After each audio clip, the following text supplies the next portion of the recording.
Hi, I'm Felicia Lawrence, and the Circle City Classic has fostered a Black cultural celebration in Indianapolis for the last 4 decades, but it has changed a lot over the years. I sat down with President and CEO of Indiana Black Expo, Alice Watson, and she reflects on this year's Classic, the hurdles they're facing, and what she hopes to see in the future. So how do you think this year went? I think considering the obstacles, it went very well. So very pleased with the outcome. And what were some of the obstacles that your organization experienced with trying to throw this event? Weather, of course, the uncertainty of weather this year, and really just figuring out the attendance. We decided to shift our business model somewhat to focus more on students and youth. And I think that just worked out very well. We've had some challenges over the years with Classic. We compete with over 25 classics now. This one, of course, is one of the original classics here in the Midwest. So really trying to figure out how do we morph it into something that's a little bit more different and meaningful for the community. And so I think we're onto something. And what do you think is missing from the Classic experience? I think that really the biggest challenge that we have now is that there are so many. And so you used to have, traditionally, you had alumni who didn't have as many options as they had. And I also believe that our youth are exposed more to HBCUs than what they were 20 years ago even. So really just trying to figure out how do we get the excitement back within the community. A lot of the attendance prior was outside of the community. And so it's really getting the community to know that this is really a crown jewel here in Indianapolis and the state of Indiana. So that's really what we're working towards now. One thing that everybody is talking about is just attendance. How are we going to get more people to come out? Everyone's like, oh, 10, 20, 30 years ago, it used to be this. And now it is, people don't attend like that. Well, I think it's all relative, right? When we first started, we were in the Hoosier Dome, where there was a capacity of 56,000. Now we're in the Lucas Oil Stadium, where the capacity is over 70,000. So part of it is perception, right? The community looks at it and they think, oh, it's empty. Well, you've added an extra 20,000 plus seats. So there will be a look that doesn't feel the same as what it had in the past. So I think, one, it's perception. I believe that folks aren't traveling the way that they used to, specifically alumni, because they don't have to. We used to pull a lot of alumni from the South. We used to pull a lot of alumni from even the Chicago, the Illinois area. Now we have the Chicago Classic. There's a mini classic in Columbus, Ohio. Occasionally there's a classic in St. Louis. So it's very different than what it was back in the day. And we've had several committees where we've done feasibility studies. And what we know from those feasibility studies is we're actually very hard on ourselves, right? We attempt to fill a stadium that the reality is if we hit a number that's somewhere between 25 or 30,000 in attendance, that's a huge success. So that's what we're really focused on. And we're also being a little bit more intentional also with Classic, where we're doing more programming within the stadium. Last year, we had over 1,000 kids who attended our education college fair. This year, looks like we're probably going to hit close to 2,000. That's a win-win in our mind. It's really getting the youth in, more intentionality, providing more programming within the stadium and within the game. We also started our first business and entrepreneurship day party. Again, getting businesses in to talk about some of the things that we're doing from a programmatic standpoint. So really taking that stadium and maximizing it, using programming also to get folks into the seats, of course, but the seats shouldn't be the ultimate goal. The ultimate goal is to be more intentional with programming. And then you mentioned what you just said about 1,000 to 2,000.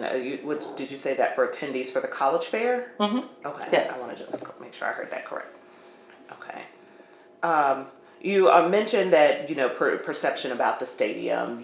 Obviously it's a big stadium, but you're saying if we do, you think you guys are doing good if you hit 20 to 30K.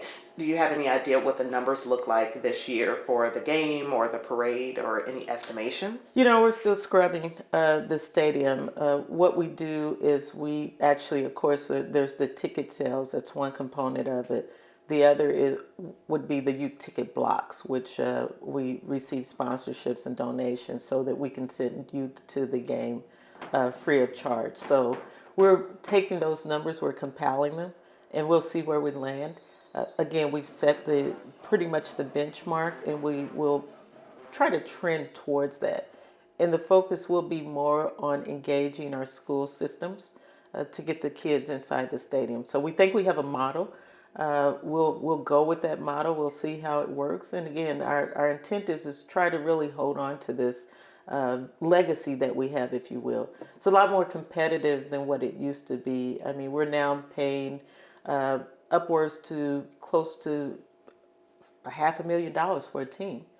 We used to not have those challenges with HBCUs, but we're now competing with what we call PWIs, which are the primary white institutions, if you will, the Division Ones, where they're paying a lot more for HBCU teams to come and play them. I mean, it's like upwards to $1 million. So really a challenge with the competitive landscape has changed significantly for us with HBCUs, and kudos to them that they're actually getting paid what they deserve to be paid to compete in football. So we're figuring out the model, trying to make it right, trying to sustain it here in the state of Indiana because we think it is needed. Again, it is exposing our kids to post-secondary opportunities with HBCUs, and we still believe that that's a viable model.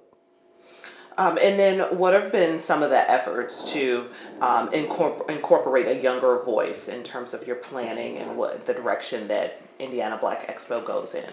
So we're more aggressive with actually interns for Circle City Classic. Traditionally, we've had our interns during summer celebration, but really getting that voice in to provide us with feedback. Again, we're doing things with the schools. We did something very unique this year in which we partnered with Warren Central High School, and we did a mental health symposium that focused on mental health in sports, for instance, brain trauma, self-care, some of the things that we think are really important. With that, at Warren Central High School, we had over 400 student athletes and students who attended that symposium. And all of those students we provided with free tickets to the game. So doing more outreach with the community, doing more outreach with the school systems, I think it's not only is beneficial for the schools, but also for the programming within Circle City Classic. Absolutely. Can we just go over some of the criticism that has just been out there, or just questions that I think the people might have?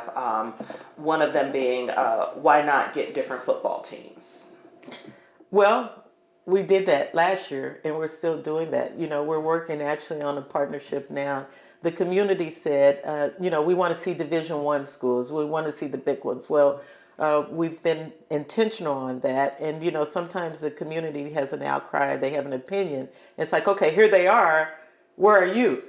So you have to kind of temper the feedback. I call them armchair quarterbacks, if you will.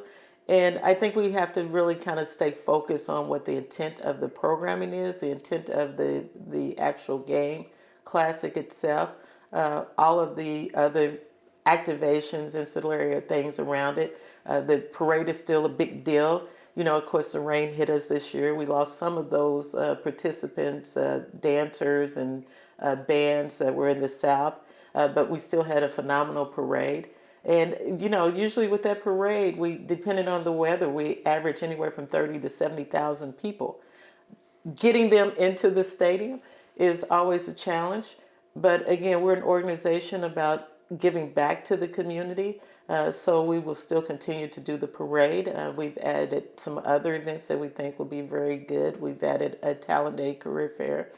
We were asked by some of our corporate sponsors and partners to help with recruitment for diverse talent. So what we do is we push those student athletes through a Talent Day career fair. And, again, exposure for our sponsors and our partners, but also for the student athletes that come into town. What do you think about the idea of having less events? Why not have less events for this classic? Well, we don't have a lot. I mean, it may feel like it, but those are other activations that happen around our weekend. And it was very challenging this year because there were parties everywhere. There were galas everywhere, which was very unique for us this year. But those aren't necessarily activations that come directly from Indiana Black Expo. Those are activations that come outside of our umbrella. And where was the marketing for this event, or was there a specific focus for marketing the Circle City Classic? We target specific demographics regionally and throughout the state of Indiana. That's another challenge that we have now. Traditionally, your radio was a huge partner for us with classics and classics across the country. Folks aren't listening to radio like they used to. Everyone has their own, whether it's Sirius or in some other really online listening.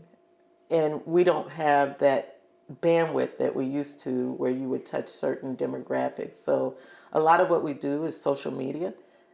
We try to be intentional with who we target. We had assistance with Visit Indy. So I think the marketing is not always the issue. It's the reach, and it's different than what it has been in years past.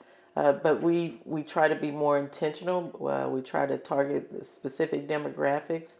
And quite honestly, I think we've been successful with that. So, we'll keep pushing.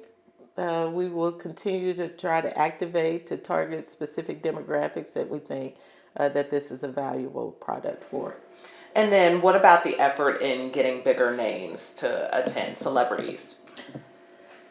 That's a summer celebration.